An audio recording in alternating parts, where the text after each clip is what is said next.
The Canadian Museum for Human Rights is the first museum solely dedicated to human rights. So we wanted to know what issues Winnipeggers wanted to see highlighted at the museum when it opens in 2014.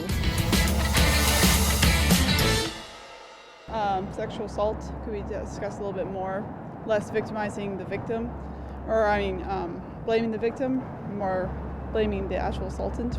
I think that poverty in the inner city, basically, basic human rights, people not having access to food or transportation or homes for that matter, should be primary.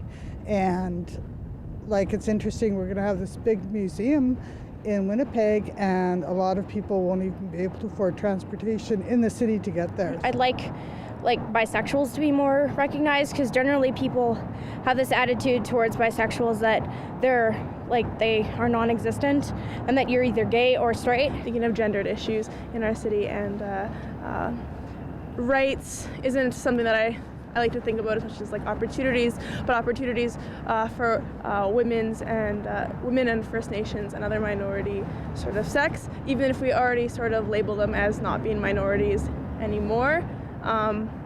Readdressing some of those issues, I think, are very important for us to still do. I think bullying needs to be talked a lot more about in schools, and there need to be many more measures taken in order to prevent it and punish bullies. At a local level, I guess one of the really outstanding human rights issues we haven't resolved as a country is concerning our Indigenous peoples in this country, the First Canadians.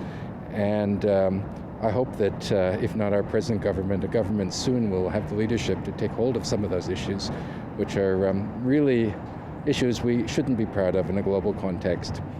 Perfect. Thank you for letting us put you on the spot. Thank you so much. You too.